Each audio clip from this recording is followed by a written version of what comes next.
نحمده ونصلي ونسلم على سيدنا ومولانا محمد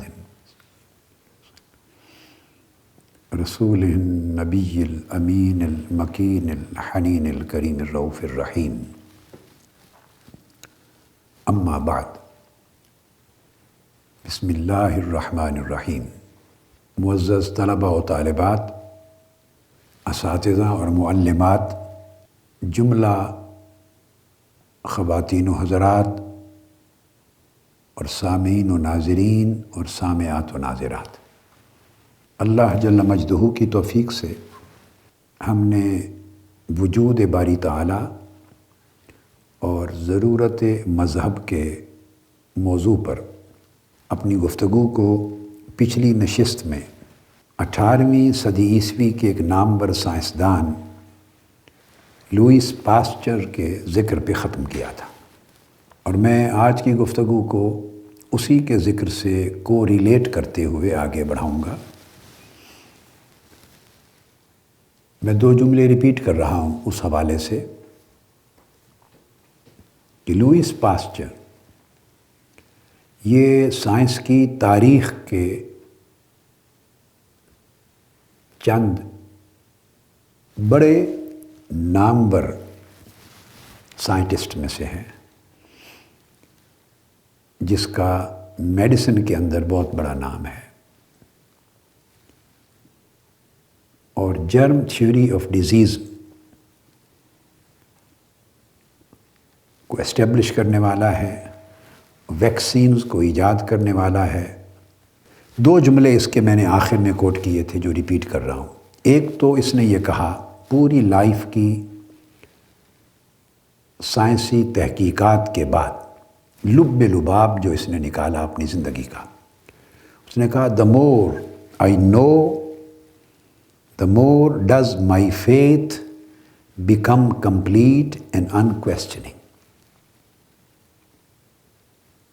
اس پر تو گفتگو ہو گئی تھی کہ میں جتنا زیادہ سائنسی تحقیقات کے ذریعے کائناتی حقائق کو جانتا ہوں، میرا علم جتنا زیادہ بڑھتا ہے، اسی قدر میرا عقیدہ کامل بھی ہو جاتا ہے اور پختہ اور مضبوط تر بھی ہو جاتا ہے کہ اس میں سوالات کی اور شکوک و شبہات کی گنجائش نہیں رہتی. یعنی میری سائنسی تحقیق اور سائنسی علم کے اضافے سے میرے عقیدے کو مضبوطی اور استحکام ملتا ہے.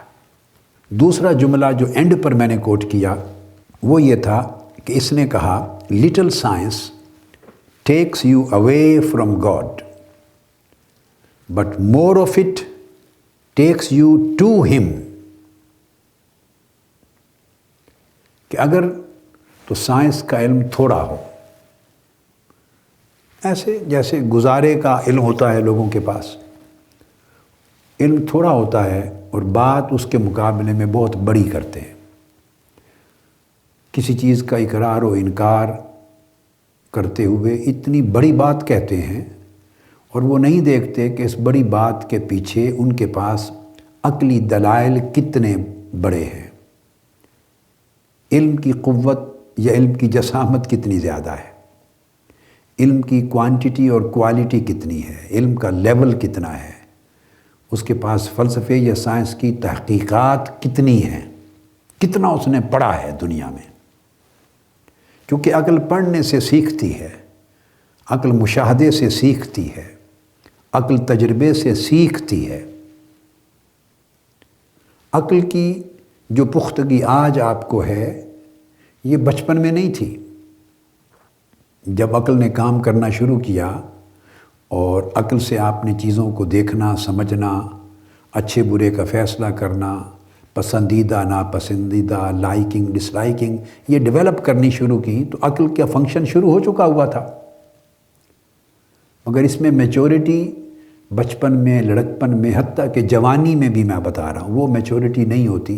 آپ میں سے ہر شخص دیکھے گا اپنی لائف میں جو آلموسٹ 40 برس کے بعد، 40 اور 50 کی سال کی عمر کے درمیان میں آتی، پھر آپ کے 10-15 سال اور بیتتے ہیں تو عقل کی پختگی اور بڑھتی ہے. انسان کی کمزوریوں میں سے یہ کمزوری ہے کہ وہ عمر کے جس حصے میں ہوتا ہے وہ سمجھتا ہے کہ جو میں اس وقت میرے پاس جو عقل ہے، جو تجربہ ہے، جو مطالعہ ہے، جو مشاہدہ ہے، جو تجزیہ اور انالیسز ہے، یہ کافی ہے، مور دین انف۔ وہ غیر ضروری حد تک اور ناجائز حد تک اس پہ ریلائی کرتا ہے، ڈیپینڈ کرتا ہے، اور اس عمر کے اس حصے میں اسے یہ احساس نہیں ہوتا کہ 10 سال بعد میری اپنی سوچ یہ نہیں ہوگی اور مجھے اپنی آج کی سوچ کی ناپختگی 10-15 سال کے بعد خود اس کا احساس ہو جائے گا۔ یہ ڈیولپمنٹل پروسیس ہے۔ تو 40 سال میں جا کے میچورٹی آتی ہے۔ نوجوان نسل جو آج کل اس پریشانی میں مبتلا ہیں، ان کی عمر موسٹلی یہ ہے کہ وہ 18s میں ہیں، ٹین ایجرز ہیں، 17 18 سال، 19 سال، 20 سال، پھر 20s میں۔ تو یہ چیز میں سمجھانا چاہتا ہوں کہ یہ ایج یقیناً جوانی کی ایج ہے۔ جوانی کی ایج میں ایسپیریشنز بڑی ہوتی ہیں، بندہ انسپائر ہوتا ہے، انسپیریشنز ہوتی ہیں، ایسپیریشنز ہوتی ہیں، ڈیزائرز ہوتی ہیں، گڈ وشز ہوتی ہیں، نیک تمنائیں ہوتی ہیں، خیالات اچھے ہوتے ہیں، اڑان کی استعداد ہوتی ہے، جیسے پرندہ اڑنا سیکھتا ہے اور اڑنے لگتا ہے، مگر اس عام پرندے کی پرواز اور شہباز کی پرواز میں پھر فرق ہوتا ہے۔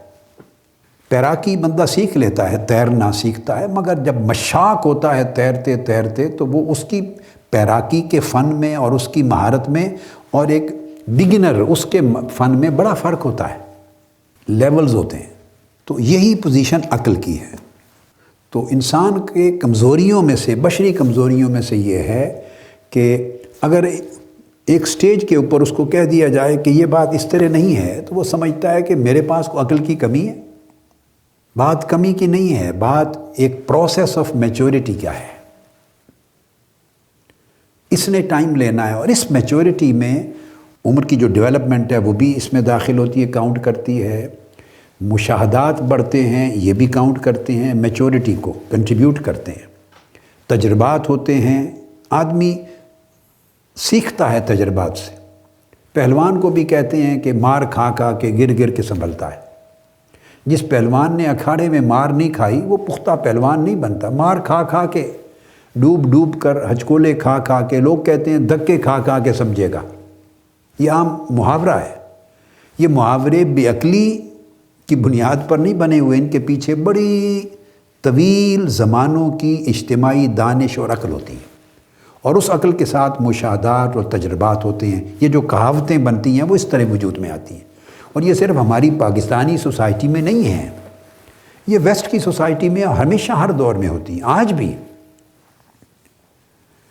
اس کے پیچھے اجتماعی دانش ہوتی ہے، طویل عمر کے تجربات اور مشاہدات اور تجزیات ہوتے ہیں، تو میچورٹی آتی ہے۔ لہٰذا آج جو علم ہے آپ کے پاس، جتنے مشاہدات کے نتیجے میں، وہ 10-15 سال کے بعد علم کی نوعیت وہ نہیں رہے گی۔ ممکن ہے جو کچھ آج آپ کو دکھائی دے رہا ہے یا سمجھ میں آ رہا ہے وہ سوچ بدل جائے۔ یہی وجہ ہے کہ بڑوں کی اور پہلوں کی بات سے دانائی لینی چاہیے۔ یہی دین کے اندر بھی تعلیم ہے۔ ہم اسلاف سے دانائی لیتے ہیں، ائمہ، محدثین، فقہا، مجتہدین، اولیاء، عرفاء، جو اکابرین امت ہیں، ان کی لکھائیوں سے، تحریروں سے، تصنیفات سے لیتے ہیں، نور لیتے ہیں، رہنمائی لیتے ہیں، ہدایت لیتے ہیں۔ یہی قرآن مجید نے کہا، اعوذ باللہ من الشیطان الرجیم، اہدنا الصراط المستقیم صراط الذین انعمت علیہم غیر المغضوب علیہم ولا الضالین۔ باری تعالیٰ ہمیں سیدھی راہ دکھا، ہدایت دے، اور ہدایت کو ڈیفائن کر دیا۔ ہدایت کی راہ کون سی ہے؟ سیدھی راہ ان بندوں کی راہ جن پر تو نے انعام فرمایا، یعنی جو تجربات ان کی زندگی میں بیت چکے، جو واردات ان کے اوپر ہو چکی، جن تجلیات کا مشاہدہ انہوں نے کر لیا، اچھے اور برے راستوں کے امتیازات جو انہیں حاصل ہو گئے، ذوق سے، مطالعہ سے، مشاہدہ سے، تجربات سے، تزکیہ سے، تصفیہ سے، معاملات سے، اجتماعی زندگی کی ڈیولپمنٹ سے، جو کچھ ان کو تیرے انعام ہوئے، ہم ان انعام یافتہ بندوں کی راہ پر چلا۔ تو اس کا مطلب یہ ہے کہ یہ سائنسدانوں کی بات جو ہے کیوں مانتے ہیں، فلاں نے یہ کہہ دیا آج تک قانون ہے. بھئی انہوں نے سائنس کے میدان میں بھی آپ بڑوں کی بات کو مانتے ہیں. ایک آدمی صرف ایم ایس سی کر کے فزکس میں کیمسٹری میں، اس کو یہ رائٹ نہیں ہے وہ رد کر دے نیوٹن کی بات کو، آئنسٹائن کی بات کو. میں بھی ایم ایس سی ہو گیا ہوں، یا پی ایچ ڈی کی ڈگری ہاتھ میں لے لی ہے تو اس کے بعد سارے سائنٹسٹوں کو رد کر دے. ایسا نہیں ہوتا. بڑی سپیس ہوتی ہے آپ کی ماسٹرز کرنے، گریجویشن کرنے، ماسٹرز کرنے، ڈاکٹریٹ کرنے، پوسٹ ڈاکٹریٹ کرنے. اور قانون کے بنانے والے اتنے بڑے زیرک اور اتنے بڑے عقل مند اور دانش مند، جس نے پوری زندگی لگا کے ایک نئی چیز ایجاد کی، اس کے لیول آف نالج میں، لیول آف انڈرسٹینڈنگ میں، لیول آف انٹلیکچوئل اپروچ اور ایگزامینیشن میں، level of his experimental wisdom, اس کا لیول اور آپ کا ڈگریز کا لیول، اس میں بڑا زمین آسمان کا فرق ہوتا ہے. One has to be realistic. تو اسی طرح وہ یہ کہتا ہے کہ سائنس کا تھوڑا علم اگر ہو کسی کے پاس، اب اس میں عقل کی استعداد تھوڑی ہے، مشاہدات تھوڑے ہیں، تجربات تھوڑے ہیں، سائنس کا علم ہے اور وہ بھی تھوڑا ہے، تو کہتا ہے it takes you away from God. یہ بندے کو خدا سے دور کر دیتا ہے، کیونکہ علم ابھی تھوڑا ہے اور ناقص ہے. اور بہت سی چیزیں جو سمجھ میں نہیں آ رہی اس وقت علم کی کمی کی وجہ سے، تو بندے کی طبیعت ہے اور عقل کے اندر یہ ایک رجحان ہے کہ جو سمجھ میں نہ آئے اس کا فوری انکار کر دیتی. یہ عقل کی کمزوری ہے، جو سمجھ میں نہ آئے وہ اس کا انکار کر دیتی. حالانکہ کسی چیز کا سمجھ میں نہ آنا اور اس کے وجود کا انکار کر دینا، ان دو چیزوں میں زمین آسمان کا فرق ہے. آپ کو زندگی میں ہزاروں چیزیں ایسی تھیں جو بچپن میں سمجھ نہیں آتی تھیں، تو اگر ان کا سمجھ نہ آنا ہی معیار ہوتا کہ یہ چیز ایگزسٹ ہی نہیں کرتی ہے، یہ چیز کریکٹ ہی نہیں ہے، درست ہی نہیں ہے، تو پھر تو ساری چیزوں کا وجود ختم کر دیتے آپ. جو سمجھ نہیں آتی تھی وہ آج آ گئیں، سالوں کے بعد آ گئیں، کئی اور اگلے سالوں کے بعد آئیں گی، پھر کئی اور اگلے سالوں کے بعد آئیں گی. تو سمجھ میں نہ آنا یہ اور چیز ہے، اور کسی چیز کی ایگزسٹنس اور نان ایگزسٹنس پر فیصلہ کرنا کہ یہ ایگزسٹ نہیں کرتی، یا یہ کریکٹ نہیں ہے، یا یہ درست نہیں ہے، یا صحیح نہیں ہے، یہ ججمنٹ پاس کرنا، ان دو میں بڑا فرق ہے. سمجھ میں نہیں آ رہا تو اس کے کئی اور اسباب ہیں، ابھی آپ کی سمجھ وہاں تک نہیں پہنچی. مجموعی طور پہ وہ دلائل آپ تک نہیں پہنچے، کوئی دلائل آپ کو نہیں دے سکا، یا دلائل دیے ہیں تو ابھی عقل اتنی میچور نہیں ہے کہ ان کو صحیح طریقے سے سمجھ سکے، انڈرسٹینڈنگ کا لیول اتنا اونچا نہیں ہوا. اس کے لیے اور مشاہدات چاہیے پھر سمجھ میں آ جائے گی. کئی چیزیں ایسی ہیں جو مشاہدے سے بھی سمجھ میں نہیں آتی، تجربات سے آتی ہیں، تو جب تجربہ ہوگا تو سمجھ میں آ جائیں گی. کئی چیزیں مطالعہ سے سمجھ میں آتی ہیں، کئی چیزیں تھوڑے مطالعہ سے سمجھ میں آ جاتی ہیں، کئی بہت وسیع مطالعہ سے سمجھ میں آتی ہیں. اور کئی چیزیں ایسی ہیں کہ عرفاء کی مجلس اور صحبت میں بیٹھنے سے ان کے ایک جملے سے سمجھ میں آ جاتی، ان کی ایک بات ہی آپ کا تالا کھول دیتی ہے سمجھ کا. صاحب حکمت، صاحب معرفت لوگ. تو مقصد بات کا یہ ہے کہ سمجھ میں نہ آنا اس کے بہت سارے اسباب ہیں، اور سمجھ میں آ جانا اس کے بہت سارے طریقے ہیں. لیکن یہ اس بات پہ دلالت نہیں کرتا یہ پروسیس کہ سمجھ میں نہیں آ رہا کہ آپ انکار کر دیں کسی ایسی حقیقت کا جو مسلمہ ہے کائنات میں، تاریخ میں، انسانی معاشروں میں. وہی چیز لوئس پاسچر کہہ رہا ہے کہ little science takes you away from God. تو کل میں نے یہی مثال دی تھی کہ نیم حکیم خطرہ جان اور نیم ملا خطرہ ایمان. تو علم کا تھوڑا ہونا، ناقص ہونا پارٹلی فائدہ مند ہے، پہ چلو بالکل جاہل ہونے سے بہتر ہے، کچھ تو کچھ پتہ ہے نا، کچھ نہ کچھ. مگر ایٹ دا سیم ٹائم جب بڑی حقیقتوں کا ادراک کرنے لگتا ہے، گریٹر ریئلٹیز کا ادراک کرنے لگتا ہے، تو وہ ڈیمیجنگ بھی ہے کہ وہ سمجھتا ہے جو تھوڑا سا علم ہے وہ اس کو سمجھتا ہے یہ علم کل ہے. بندے کی کمزوری یہ ہے، یا تو بالکل نہ ہو تو کم سے کم اس میں اسے اعتراف ہوتا ہے کہ میں نہیں جانتا، مجھے علم نہیں. پھر وہ جج نہیں بنتا، فیصلے نہیں کرتا، اس کو ادراک ہوتا ہے، اعتراف ہوتا ہے کہ مجھے علم نہیں ہے. بدقسمتی یہ کہ جب تھوڑا سا علم اس سبجیکٹ کا آ جاتا ہے تو مغالطہ یہ لگ جاتا ہے کہ وہ تھوڑے سے کو بہت زیادہ سمجھ لیتا ہے. قطرے کو دریا سمجھ لیتا ہے، تالاب کو سمندر سمجھنے لگ جاتا ہے، اور ایک چھوٹے سمندر کو اوشن سمجھنے لگ جاتا ہے. اس کو یہ فرق کرنا چاہیے تھا کہ قطرہ قطرہ ہے، پونڈ چھوٹا سا ایک پونڈ ہے، بڑا تالاب ایک بڑا تالاب ہے، لیک لیک ہے، دریا دریا ہے، سمندر سمندر ہے، اور اوشن اوشن ہے. یہ درجے ہیں.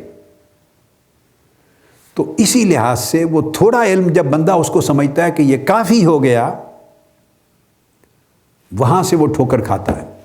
وہ اس پہ اپنا فیصلہ کرتا ہے اور اپنے فیصلے پر اعتماد کرتا ہے. اور نقص سارا یہ تھا کہ اس کا علم تھوڑا تھا، بہت سی اور حقیقتوں کے ادراک کے قابل نہیں تھا اس کے پاس علمی سامان. اس لیے اس نے کہا کہ بندے کو اللہ سے دور لے جاتا ہے. اور but more of it takes you to him. اور اگر علم زیادہ ہوتا چلا جائے، بڑھتا چلا جائے، اپنے کمال کی طرف جائے، تو پھر وہ اللہ کے قریب کر دیتا، اللہ کی معرفت کی طرف لے جاتا.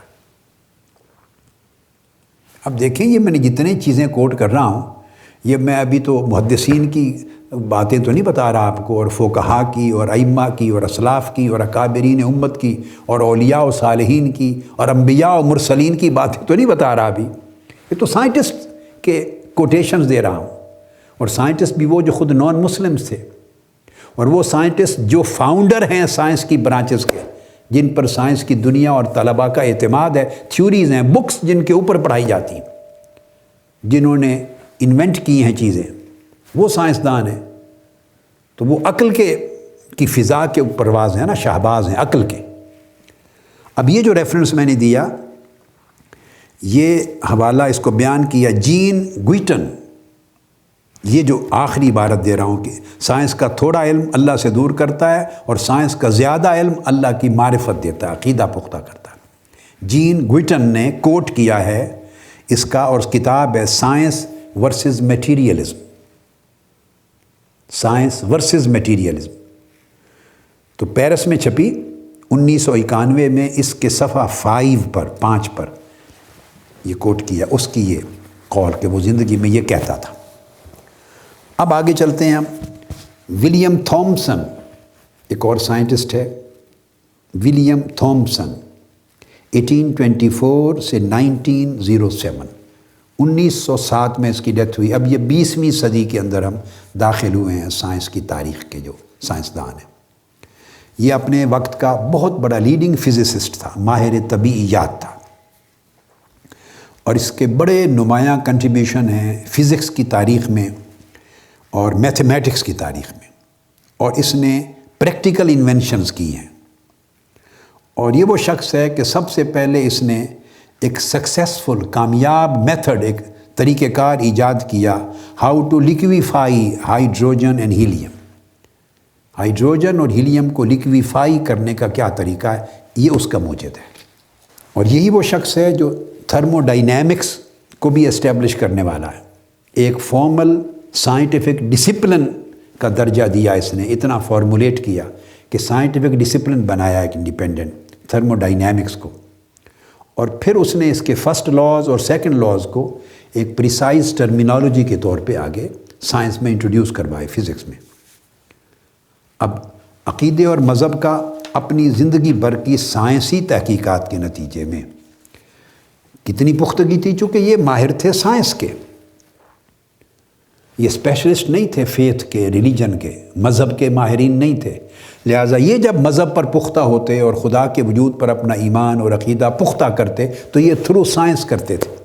جو سائنٹیفک نالج، ایکسپیریمنٹیشن، اس کی ریسرچ آگے بڑھتی تو ان کے اوپر وہ انکشاف جو سائنسی تھا وہ انہیں خدا کے اوپر ایمان لانے، عقیدہ رکھنے پر مضبوط کر دیتا. اب اس نے ایک بڑی امپورٹنٹ بات کی ہے، اور وہ بات ہینری مورس نے کوٹ کی ہے اس کے حوالے سے man of science man of God میں. وہ کہتا ہے، ولیم تھامسن وہ کہتا تھا، do not be afraid to be free thinkers. If you think strongly enough you will be forced by science to the belief in God. وہ سائنسدانوں سے کہتا تھا کہ تمہیں متعصب نہیں ہونا چاہیے اور حقائق کا، حقیقتوں کو تسلیم کرنے کا دروازہ بند نہیں کرنا چاہیے، اور تمہارا کسی سے جھگڑا اور تناؤ نہیں ہونا چاہیے. فری تھنکر ہو، اوپن مائنڈڈنیس کے ساتھ اپنی تحقیق لے کے آگے بڑھیں. اور سائنس الٹیمیٹلی آپ کو کسی نتیجے پر پہنچائے گی.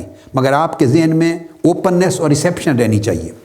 اس نے کہا گھبرائیں نہیں فری تھنکر ہونے سے، اور اگر آپ بہت مضبوطی کے ساتھ تحقیق کریں گے اور سوچیں گے تو ڈیفینیٹلی سائنس تمہیں اللہ پر ایمان اور عقیدہ لانے پر مجبور کر دے گی۔ یہ اس کے الفاظ ہیں۔ You will be forced by science to the belief in God۔ خدا کے وجود پر اور اللہ پر ایمان لانے پر سائنس تمہیں مجبور کر دے گی، سائنسی تحقیقات۔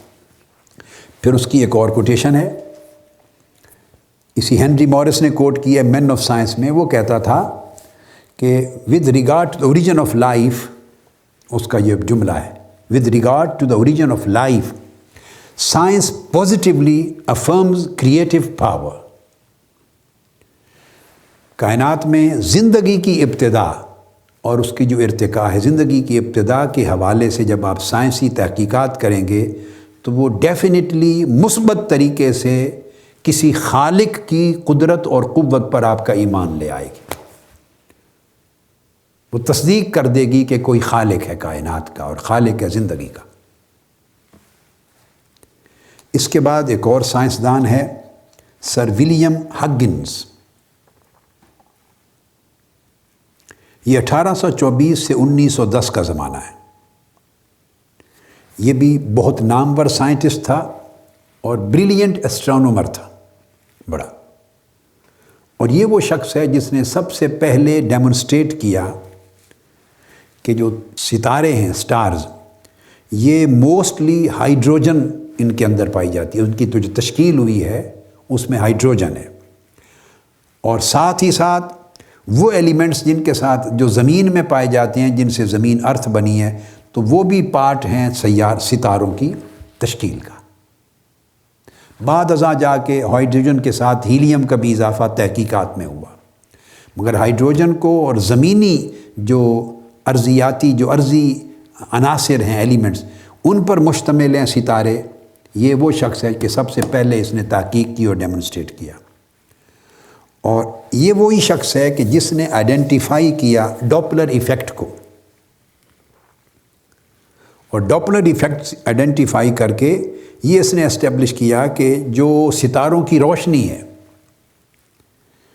جو ستارے اپنے سفر میں ایک دوسرے سے دور ہوتے چلے جاتے ہیں، ان کا فاصلہ آپس میں بڑھتا چلا جاتا ہے، تو ان کی روشنی کا رنگ سرخ رفتہ رفتہ نیلے رنگ میں بدلنے لگ جاتا ہے۔ تو جیسے جیسے ستاروں کا آپس میں فاصلہ بڑھتا ہے تو ان ستاروں کا ان کی جو روشنی نکلتی ہے، اس روشنی کا رنگ سرخ سے بلو میں، نیلے میں بدلتا چلا جاتا ہے۔ یہ اس نے ڈوپلر ایفیکٹ کے ذریعے تحقیق کی، اور اسٹرانومی کی، فلکیات کی یہی تحقیق الٹیمیٹلی ایکسپینڈنگ یونیورس کے آئیڈیا کو ڈیولپ کرنے کا باعث بنی کہ کائنات جامد نہیں ہے، سٹیٹک نہیں ہے، بلکہ ہلکی ہلکی رفتہ رفتہ تسلسل کے ساتھ اس میں توسیع ہو رہی ہے، ایکسپینڈ کر رہی ہے کائنات، ایک جگہ جمی ہوئی نہیں، سٹیٹک کائنات کا نظریہ۔ اس کے اوپر آگے چل کے ہم گفتگو کریں گے۔ ایک ویو تھا جو ایگزسٹ کرتا تھا کائنات سٹیٹک ہے، اس کو پھر کینسل، ریویل کیا، منسوخ کیا نئی تحقیق نے کہ کائنات توسیع پذیر یعنی وسعت پذیر ہے، کہ کائنات میں ہر وقت وسعت ہوتی چلی جا رہی، پھیل رہی ہے۔ تو پھیلتی ہوئی کائنات کا جو نظریہ ہے وہ اس کی ڈوپلر ایفیکٹ کی اسی تحقیق نے کہ ستاروں کا فاصلہ ایک دوسرے سے بڑھتا جا رہا ہے، اس وجہ سے اس کی روشنی کا رنگ بدل رہا ہے سرخ سے نیلے کی طرف۔ تو یہ دراصل تصوراتی بانی بنا کائنات کے وسعت پذیر ہونے کے نظریے کا۔ یہ بہت بڑا مضبوط عقیدہ رکھنے والا تھا، یہ خدا کے وجود کا قائل تھا، اس کا عقیدہ مضبوط تھا خدا کے وجود پر، اور ہمیشہ ان تمام آئیڈیاز سے وہ یہ اخذ کرتا تھا اپنے پیپرز میں، ریسرچ میں، تصنیف و تالیف میں، اپنی سپیچز میں، کہ یہ ساری کائنات کا جو یہ نظریہ ہے سارا، یہ کسی اسپیسیفک خالق کے ڈیزائن سے ہے، از خود اتفاقیہ یہ وجود میں نہیں آئی۔ اس کے بعد جوزف میکسویل ایک اگلا سائنسدان ہے، بڑا نمایاں سائنس کی تاریخ میں، جوزف میکسویل۔ یہ ماڈرن فزکس کا فاؤنڈر تصور ہوتا ہے، فادر. جو ماڈرن فزکس ہے، چونکہ اس کا ٹائم ہے 1831 سے 1879، 19ویں صدی کے آخری حصے کا آدمی ہے، اور یہ ماڈرن فزکس کا فاؤنڈر اور فادر تصور ہوتا ہے. اس نے ڈیمونسٹریٹ کیا اپنے تجربات کے ذریعے روشنی، بجلی اور مقناطیسیت، ان کے اندر ایک یونٹی ہے. ان کے جو اصول ہیں ان کے اندر وحدت ہے، یونٹی، ایک جیسے ہیں. تو unity of light and electricity and magnetism, اس کے اندر وحدت کے نظریے کا اس نے ایجاد کیا، اس نظریے کو. اور اسی بنیاد پر پھر اس نے لائٹ کے لیے یعنی روشنی کے لیے، الیکٹریسٹی کے لیے بجلی، اور میگنیٹزم کے لیے مقناطیسیت کے لیے اس نے سیٹ آف ایکویشنز تیار کیے. ایک جیسے ہیں، یکساں ایکویشنز ہیں، چونکہ ان کے اندر ایک نظام وحدت کو دیکھا. اور یاد رکھ لیں، بعد ازاں ایک سائنسدان کا ذکر آ رہا ہے، پوری دنیا اور ہر بچہ بچی اس نام سے واقف ہے اور بیٹا بیٹی، وہ آئنسٹائن ہے. آئنسٹائن نے جب تھیوری آف ریلیٹیوٹی پیدا کی، نظریہ اضافیت، تھیوری آف ریلیٹیوٹی، تو وہ تھیوری آف ریلیٹیوٹی جب اس نے فارم کی، اس کی بنیاد بھی اسی میکسویل کی ایکویشنز تھی. اس سے آپ اندازہ کر سکتے ہیں کہ اس کی سگنیفیکنس اس شخص کی کیا ہے سائنس کی تاریخ میں، کہ آئنسٹائن کی تھیوری آف ریلیٹیوٹی اس نے بیس کی میکسویل کے اس نظریے پر، جو سیٹ آف ایکویشن اس نے تیار کیا تھا لائٹ میں، الیکٹریسٹی اور میگنیٹزم میں.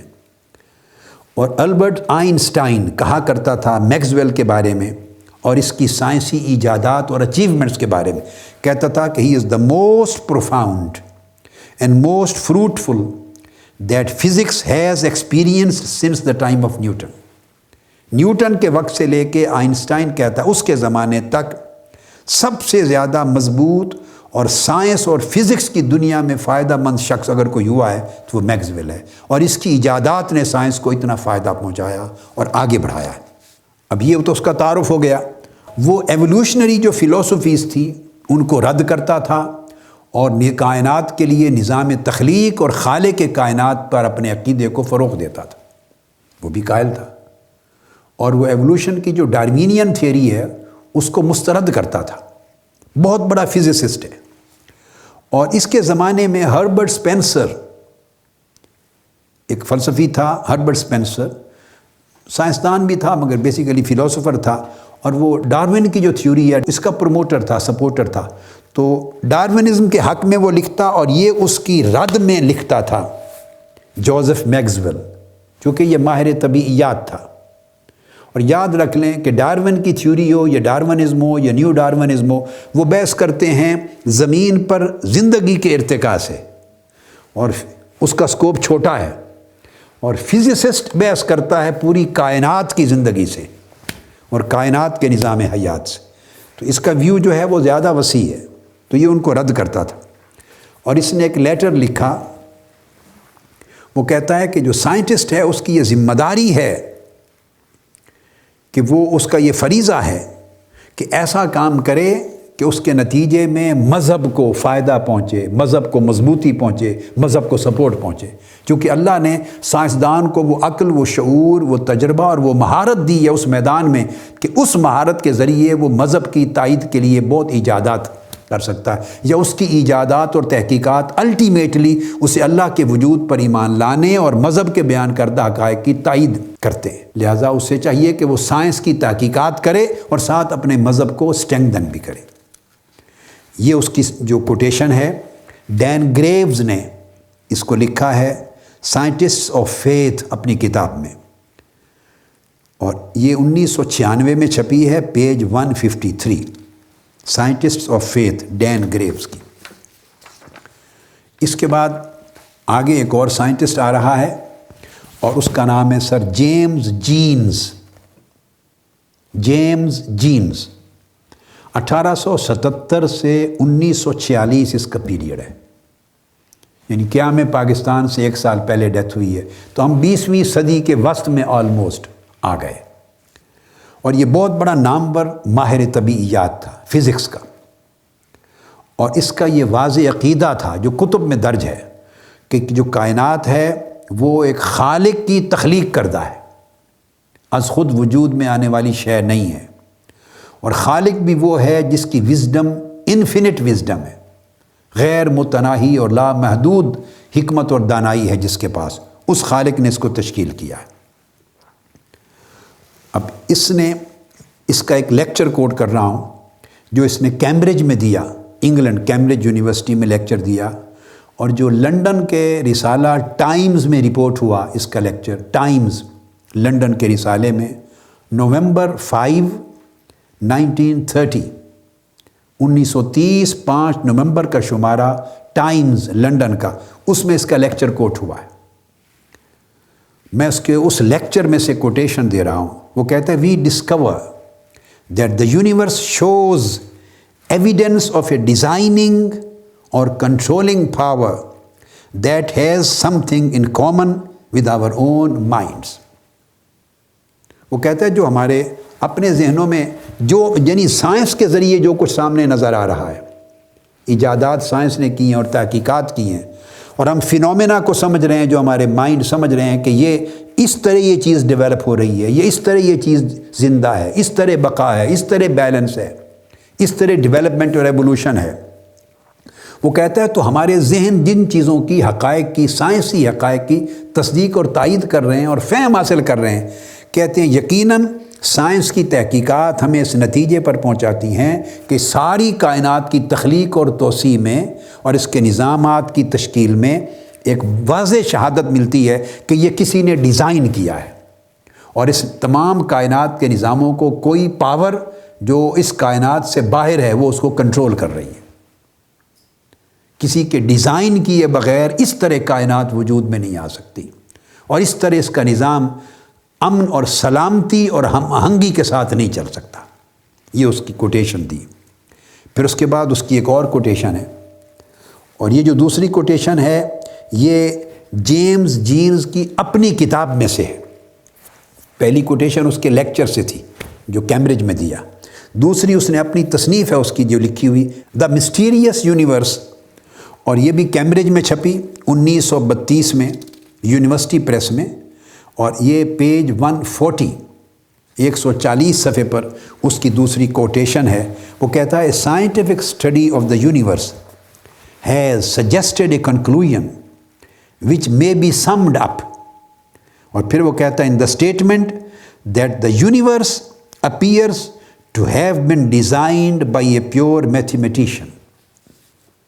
وہ کہتا ہے طبیعیاتی سائنس اس نتیجے پر پہنچاتی ہے، اور سائنس کا مطالعہ اور تحقیق اس نتیجے پر پہنچاتی ہے، اور وہ نتیجہ اگر ہم ایک جملے میں اس کو سم اپ کریں، کنکلوڈ کریں، تو وہ کہتا ہے وہ یہ سٹیٹمنٹ بنتی ہے کائنات کو اتنا ناپ تول کر، میتھمیٹیکلی اتنا ناپ تول کر بنایا گیا ہے اور چلایا جا رہا ہے کہ یوں لگتا ہے جیسے خالق کائنات جو ہے کائنات کا بنانے والا وہ پیور میتھمیٹیشین ہے، کہ ایک رتی برابر بھی ایک عدد اور ایک ڈیجٹ بھی اوپر نیچے نہیں کیا، ورنہ کائنات ٹوٹ پھوٹ کا شکار ہو جاتی۔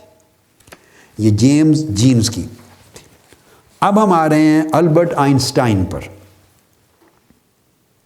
آئنسٹائن سائنس کی تاریخ کا بہت بڑا نام ہے۔ اب یہ البرٹ آئنسٹائن کا زمانہ بھی 1879 سے لے کر 1955 تک ہے۔ اس کی ڈیتھ 1955 میں ہوئی، پچھلی صدی عیسوی کے وسط میں۔ بہت بڑا نامور امپورٹنٹ سائنٹسٹ ہے پوری تاریخ کا، آخری سینچری کا آلموسٹ سب سے بڑے سائنسدانوں میں اس کا نام سر فہرست ناموں میں آتا ہے، اور یہ بہت بڑا پختہ عقیدہ اللہ کی ذات میں، خدا کے وجود میں رکھنے والا تھا آئنسٹائن۔ اب دیکھیے تاریخ کے سارے نمایاں نام میں نے آپ کو گنوا دیے اور گنوا رہا ہوں۔ جب آپ عقل کی بات کرتے ہیں تو پھر عقل کی بات ہوتی ہے تو عقل مندوں کی بات ہوگی نا، جنہوں نے عقل و دانش اس دنیا کو پہنچائی ہے، اور وہ بنیادی طور پہ یا فلسفیوں کا طبقہ ہے یا سائنسدانوں کا طبقہ ہے، اور پھر اس کے بعد دیگر میدانوں کے میادین اور سبجیکٹس کے ماہرین آ جاتے ہیں، وہ اس کے بعد آتے ہیں۔ انہوں نے تو کائنات کے راز کھولے ہیں، پردے اٹھائے ہیں اور حقائق کا ادراک کیا ہے، اور ہمیں اس مقام تک پہنچایا۔ یہ جو ہم سہولتیں یوز کر رہے ہیں سائنس کے نتیجے میں، جتنی بھی کائنات کے اندر اچھائی کے لیے برائی کے لیے وہ ساری ان کی دی ہوئی عطا کردہ ہیں۔ تو یہ تمام نامور سائنسدان مذہب کو ماننے والے اور خدا کے وجود پر ایمان رکھنے والے۔ اور آئنسٹائن کہتا ہے، یعنی وہ کہتا ہے لوگوں کو کہ سائنسدان کو کبھی ہیزیٹیٹ نہیں کرنا چاہیے، اور وہ خود بھی یہ کام اسی طرح اس کا طرز عمل تھا کہ وہ سائنس مذہب کے بغیر ایگزسٹ ہی نہیں کر سکتی۔ اس تصور کو ڈیفینڈ کرنا چاہیے ہر سائنسدان کو، اور اس کو ڈیفینڈ کرتے ہوئے کبھی شرمانا اور جھجکنا نہیں چاہیے۔ یعنی اس کا یہ عقیدہ تھا کہ سائنس مذہب کے بغیر ایگزسٹ ہی نہیں کر سکتی۔ یہ آئنسٹائن کا ہے۔ اب میں اپنے بیٹے بیٹیوں سے پوچھتا ہوں، میجورٹی انہوں نے آئنسٹائن کا نام پڑھا بھی ہوگا، سنا بھی ہوگا، مگر اس کا یہ عقیدے کا پہلو معلوم نہیں ہوگا۔ اوور ویلمنگ میجورٹی کو، مے بی 99% نوجوانوں کو۔ اس لیے میں کہتا ہوں کہ علم بہت وسیع چاہیے کہ عقل فیصلہ کرے کسی چیز کے بارے میں۔ اس کے لیے احاطہ کرنا چاہیے بہت ساری معلومات کا اور بہت ساری تحقیقات کا۔ تو وہ کہتا ہے کہ یہ سائنسدان کی ذمہ داری ہے کہ وہ ڈیفینڈ کرے اس تھیسس کو کہ سائنس مذہب کے بغیر ایگزسٹ ہی نہیں کر سکتی۔ اب ایک آپ کے ذہن میں سوال آ سکتا ہے کہ یہ اس نے بات کیوں کی، کہاں سے کی؟ ہاں، یہ سمجھ میں آتی ہے، اور سمجھ میں یوں آتی ہے کہ جب انسان ماورائی حقیقتوں کی طرف جاتا ہے تحقیق کرنے، تو مذہب نے وہ چیزیں دے دی ہیں آلریڈی، اور وہ آدمی اگر تو ایمان بالغیب کے طریقے سے مان لے تو مذہبی رہنما ہو گیا، مومن ہو گیا، مسلمان ہو گیا، صاحب عقیدہ ہو گیا۔ مگر مذہب کی کہی ہوئی بات کے پیچھے تحقیق کرنے کے لیے چل پڑے اور تجربات شروع کر دے تو سائنسدان ہو گیا۔ تو دراصل راستہ سائنسدان کو سائنسی تحقیقات کا مذہب دکھاتا ہے۔ اس وجہ سے وہ کہتا ہے کہ اگر مذہب نہ ہو تو سائنسدان کو راستہ ہی نہ ملے کھوج کے کیا کیا چیزیں اور آگے ہیں اور آگے ہیں۔ اسی طرح وہ یہ بھی کہتا ہے کہ I can not conceive of a genuine scientist. اب یہ بڑی امپورٹنٹ کوٹیشن دے رہا ہوں آئنسٹائن کی اپنی۔ آئنسٹائن کہ I can not conceive of a genuine scientist without that profound faith, کہ میں کسی سائنسدان کو جینوئن سائنسدان ہی نہیں تصور کر سکتا جس کے پاس یہ پروفاؤنڈ عقیدہ نہ ہو۔ اور کیا the situation may be expressed by an image. Science without religion is lame. وہی بات اس نے کہا یہ جو تصور ہے پورا، اس کو اس امیج کے ذریعے واضح کیا جا سکتا ہے کہ سائنس مذہب کے بغیر لنگڑی ہے، ناکارہ ہے، بے بس ہے۔ مذہب کے بغیر سائنس محتاج اور اپاہج ہے، مفلوج ہے۔ یعنی سائنس کی ترقی وہ کہتا ہے اس میں مذہب کے سہارے کی ضرورت، مذہب کی رہنمائی کی ضرورت ہے۔ اور وہ یہ بھی کہتا تھا، آئنسٹائن ہمیشہ کنونس تھا کہ کائنات ساری یا بہت بڑا نامور طبیعیات کا ماہر ہے، اتھارٹی ہے۔ آئنسٹائن کنونس تھا اس بات سے کہ کائنات اتنی کمپلیکیٹڈ ہے، اتنی ترقی یافتہ ہے، اتنی کمپلیکس ہے کہ جب سائنسدان اس کی تحقیق کرتا ہے تو وہ کہتا ہے کہ یہ بغیر پراپر طریقے سے کسی کے ڈیزائن کیے یہ کائنات اس طرح وجود میں نہ آ سکتی ہے نہ چل سکتی۔ اور وہ کہتا ہے کہ اتنی بڑی عظیم کائنات کا نظام جسٹ ایک چانس کی صورت میں وجود میں نہیں آ سکتا۔ It is just an out come of a design. اور وہ کہتے ہیں that it was created by a creator with superior wisdom. اور وہ ڈیزائن کیا ہے کہ وہ خالق کائنات نے اپنی عظیم الوہی حکمت اور دانائی کے ساتھ اس کائنات کو تخلیق کیا، اور اس کائنات کی ہر شے کے اندر جو اجرام فلکی ہیں اور زمین، آسمان، ستارے، کہکشائیں، سیارے اور پھر ساری کہکشائیں، جو کائنات کا نظام ہے اس کے اندر قوانین رکھے، اس کے اندر خوبیاں رکھی، صفات رکھی، اور انہیں باہم ورکنگ کے اوپر ایک سسٹمیٹک طریقے سے انہیں چلانے کے قابل بنایا، خوبیاں رکھی، اور اسی مقرر کردہ نظاموں اور قوانین کے مطابق کائنات کا ہر وجود چل رہا ہے اور ڈیولپ ہو رہا ہے۔ اس کے اوپر اس کا عقیدہ تھا۔ اور اس کی جو کوٹیشن میں نے دی آپ کو، یہ البرٹ آئنسٹائن جو ہے اس نے خود ایک پیپر پڑھا، آئنسٹائن کا وہ پیپر میں ابھی آپ کو دکھانے والا ہوں۔ 1941 میں یہ اس نے پیپر پڑھا، سائنس، فلسفی اینڈ ریلیجن، اب یہ پیپر ہے اس وقت میرے ہاتھ میں ہے، البرٹ آئنسٹائن کا پیپر. تو یہ آرٹیکل ہے جو اس نے سائنس اس سمپوزیم پہ پڑھا تھا 1941 میں نیو یارک میں چھپا. کانفرنس تھی، the conference on science, philosophy and religion in their relation to the democratic way of life. Science کا، فلسفے کا اور مذہب کا موضوع تھا، اور ان تینوں چیزوں کا جو جمہوری طرز کی زندگی ہے اس کے ساتھ ریلیشن شپ کیا ہے، سائنس کا کیا ہے، مذہب کا کیا ہے اور فلاسفی کا کیا ہے. تو یہ نیو یارک 1941 کی کانفرنس میں آئنسٹائن نے خود یہ آرٹیکل پڑھا. اب اس آرٹیکل میں اس کے آرٹیکل میں سے چند چیزیں آپ کے لیے پڑھتا ہوں تاکہ آپ کو تصور کلیئر ہو جائے کہ آئنسٹائن کتنا بڑا فرم بیلیور تھا خدا کے وجود کا. ان سے بڑے سائنسدان کوئی نہیں ہے سائنس کی تاریخ میں. تو اس کا مطلب یہ ہوا کہ سائنس خدا کے وجود کی منکر نہیں ہے. سائنس اللہ کے وجود پر عقیدہ رکھتی. اب سائنس کی بات کریں یا فلسفے کی بات کریں تو ان کا وجود تو سائنسدانوں اور فلسفیوں سے ہی ہوتا ہے نا. از خود تو ایگزسٹ نہیں کرتی ہوا میں یا فضا میں یا خلا میں. تو سائنسدانوں کی نالج اور ان کی تحقیقات کے ساتھ ہے.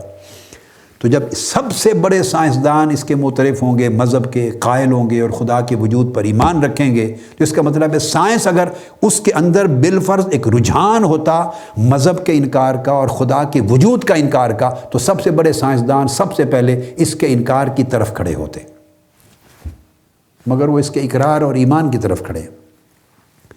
اب آئنسٹائن کہتا ہے، اوپر ڈسکس کرتا ہے کہ وہ کہتا ہے کہ زیادہ دلچسپ سوال یہ نہیں ہے جس کے ساتھ میری دلچسپی ہے کہ مذہب کیا ہے، یہ سب کو معلوم ہے.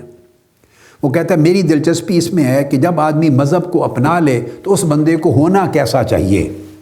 مذہب کو اپنائے تو وہ مذہب اس کے اندر کس طرح اپیئر ہونا چاہیے، پھر اس بندے کی سوچ کس طرح بدل جائے، اس کے افعال اور اعمال کس طرح بدل جائیں. کوئی مذہب کے اندر جو بیسک سبسٹنس ہے، جو اس کے اندر خواہش پرستی اور نفس پرستی کو ختم کرتا ہے، تو سیلفش ڈیزائر جو اس کے اندر پیدا کرتا ہے، کس طرح وہ ختم ہونی چاہیے مذہب کے پیروکار کے اندر، یہ بیک گراؤنڈ میں بیان کرتا ہوا آ رہا ہے. ریلیجس آدمی کی، مذہبی آدمی کی طرز زندگی کو ایمفسائز کر کے تو آگے چل کے کہتا ہے if one conceives of religion and science according to these definitions، اگر کوئی شخص مذہب اور سائنس کی یہ جو تعریفات میں نے بیان کی ہیں ان کو کنسیو کر لے، اس کو سمجھ لے، then a conflict between them appears impossible. اگر یہ سمجھ میں آ جائے کہ مذہب کیا ہے اور سائنس کیا ہے اور سائنسدان کون ہوگا اور مذہبی شخص کون ہوگا، یہ سمجھ میں آ جائے صحیح، تو کہتا ہے کہ پھر مذہب اور سائنس میں کوئی تضاد برقرار نہیں رہتا، اس کا کانفلکٹ ٹوٹلی ختم ہو جاتا ہے، امپاسبل ہو جاتا ہے، ناممکن ہو جاتا ہے. اب وہ وجہ بیان کرتا ہے کہ مذہب اور سائنس میں کوئی تضاد نہیں ہے اور ناممکن ہے. وہ کہتا ہو ہی نہیں سکتا. کیوں؟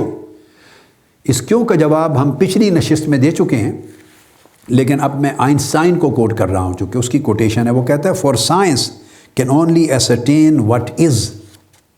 اس لیے تضاد نہیں ہو سکتا سائنس اور مذہب میں کیونکہ سائنس کا کام صرف اس بات کی تحقیق کرنا ہے اور اس بات کا ثبوت فراہم کرنا ہے کہ یہ چیز کیا ہے، جو ایگزسٹ کر رہی ہے چیز، بھئی یہ ہے کیا، but not what should be.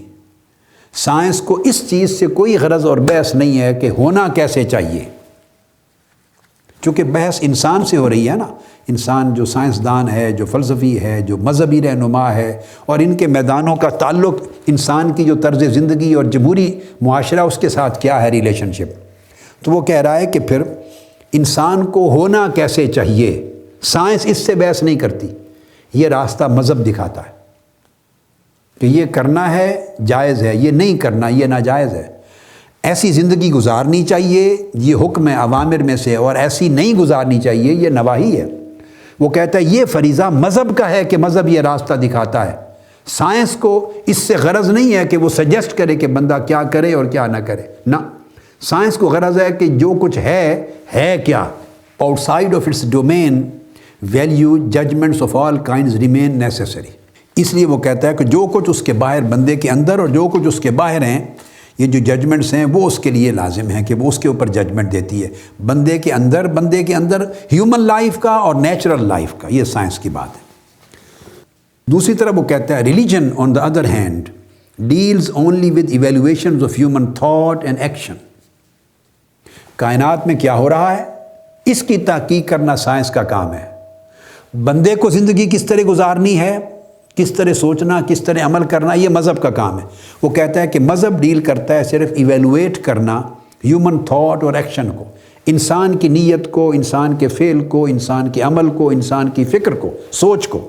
مذہب اس کو کنٹرول کرتا ہے، اس کے لیے جائز اور ناجائز کی حدود متعین کرتا ہے، اس کو ایویلویٹ کرتا ہے۔ اور یہ چیزیں اپنی اپنی جگہ الگ ہیں۔ It can not justifiably speak of facts and relations between facts. جو ایگزسٹ کرنے والے واقعات ہیں، موجودات ہیں، ان کے درمیان کی ریلیشن شپ کو مذہب ڈیل نہیں کرتا، وہ کام سائنس کا ہے کہ فائنڈ آؤٹ کرے۔ اس لیے کہتے ہیں according to this interpretation the well known conflicts between religion and science in the past must all be ascribed misapprehension of the situation which has been described۔ اب وہ کہتا ہے، وہ ماضی کی بات کرتے ہوئے، جس کا ذکر ہم پچھلی نشستوں میں کئی بار کر چکے ہیں، کہ جو کیتھولک اتھارٹی کا اور سائنسدانوں کے درمیان جنگ رہی، چرچ کی اور سائنسدانوں کے درمیان جو جنگ رہی اور قید و بند کی صحبتیں ملی سائنسدانوں کو، فلسفیوں کو، وہ کہتا ہے کہ یہ جو کانفلکٹ پیچھے رہے ہیں سائنس اور مذہب، یعنی مذہب سے مراد مذہبی اتھارٹیز کے درمیان اور سائنس سے مراد سائنسدانوں کے درمیان، وہ سارا کا سارا مس اپریہنشن آف دا سچویشن تھا، وہ ذمہ داریوں کا غلط ادراک کرنا تھا اور ایک دوسرے کے کام میں مداخلت کرنا تھا۔ پھر وہ کہتا ہے for example a conflict arises when a religious community insists on the absolute truthfulness of all statements recorded in the Bible۔ اس نے پھر مثال دے دی، اس نے کہا کہ وہاں کانفلکٹ جنم لیتا ہے جب ایک خاص مذہبی طبقہ، اور وہ مذہبی طبقے سے مراد ریلیجس کمیونٹی سے مراد پوپ اور پادریوں کو، پریسٹ کو لے رہا ہے، فادرز کو لے رہا ہے، جو اس وقت کی مسیحیت کے رہنما تھے۔ وہ کہتے ہیں جب وہ اصرار کرتے ہیں اس بات پر کہ جو کچھ بائبل میں لکھ دیا گیا ہے یہ کائناتی حقائق کے بارے میں جو کہ موضوع نہیں ہے ان کا، اس کو بھی 100% اس طرح مانو، اور جو اس طرح نہیں مانتا پھر وہ جنگ شروع کر دیتے ان کے خلاف۔ جیسا کہ میں نے آپ کو کہا تھا کہ مثلاً یعنی انہوں نے لکھ دیا کہ سورج اور تمام ستارے وہ زمین کے ارد گرد چکر لگاتے ہیں، حرکت کرتے ہیں، جبکہ سائنس نے اسٹیبلش کر دیا کہ بات ایسی نہیں ہے، زمین اور سولر سسٹم کے تمام پلینٹ سورج کے ارد گرد چلتے ہیں۔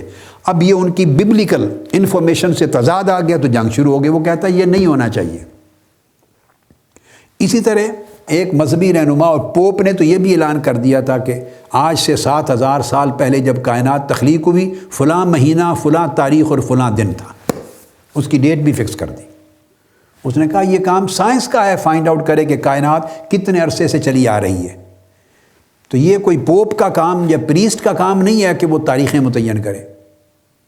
تو وہ کہتا ہے جب ایک دوسرے کے کام میں آپ مداخلت کرتے ہیں، لوگ کرتے ہیں، تو ایسی فضا پیدا ہو جاتی ہے جس سے تاثر ملتا ہے کہ گویا مذہب اور سائنس آمنے سامنے ایک دوسرے کے انکاری ہیں، حالانکہ مذہب اور سائنس میں کوئی جھگڑا، کوئی تضاد اور کوئی تصادم نہیں ہے۔ یہ لوگوں کی اپنی ذہنیت ہے طبقات کی کہ وہ ایسی فضا بنا دیتے ہیں۔ تو یہی چیز پھر وہ آگے کر کے کہتا ہے this means an intervention on the part of religion into the sphere of science, this is where the struggle of the church against the doctrines of Galileo belongs. وہ کہتا ہے یہ وہ ایریا ہے جہاں گیلیلیو یا باقی سائنسدانوں کی تحقیقات اور چرچ کے درمیان تضاد آئے، تصادم آئے اور فساد ہوا۔ اسی طرح وہ کہتا ہے on the other hand representatives of science have often made an attempt to arrive at fundamental judgments with respect to values and ends on the basis of scientific method, and in this way have set themselves in opposition to religion۔ وہ کہتا ہے اسی طرح کئی غلطی سائنسدان بھی کرتے رہے ہیں، یہ آئنسٹائن کہہ رہا ہے۔ جیسے مذہبی پادری، مسیحی پادری اور پوپ سائنس کے میدان میں اپنا فتویٰ دے کر ایک جنگ چھیڑتے رہے ہیں، اس طرح کئی سائنسدان بھی کرتے رہے ہیں کہ وہ ویلیوز پر ہی، انسانی اقدار کے اوپر فیصلے دیتے رہے ہیں اور انسانی زندگی کے مقاصد پر فیصلے دیتے رہے ہیں کہ مقصد ہے نہیں ہے۔ سائنسی طریقہ کار سے، تو اس طرح انہوں نے بلا وجہ غلط بات کہہ کر یا غیر متعلقہ میدان میں دخل اندازی کر کے مذہب کے ساتھ ایک مخاصمت اور جنگ مول لے لی، اور دونوں نے دراصل اپنے اپنے دائرہ کار سے تجاوز کیا۔ وہ کہتا ہے these conflicts have all spring from fatal errors, یہ سائنسدانوں اور مسیحی پادریوں دونوں کے درمیان جو کانفلکٹ اور تصادم ہوئے وہ ان کی اپروچ اور طرز عمل کی اس غلطی کی وجہ سے تھے۔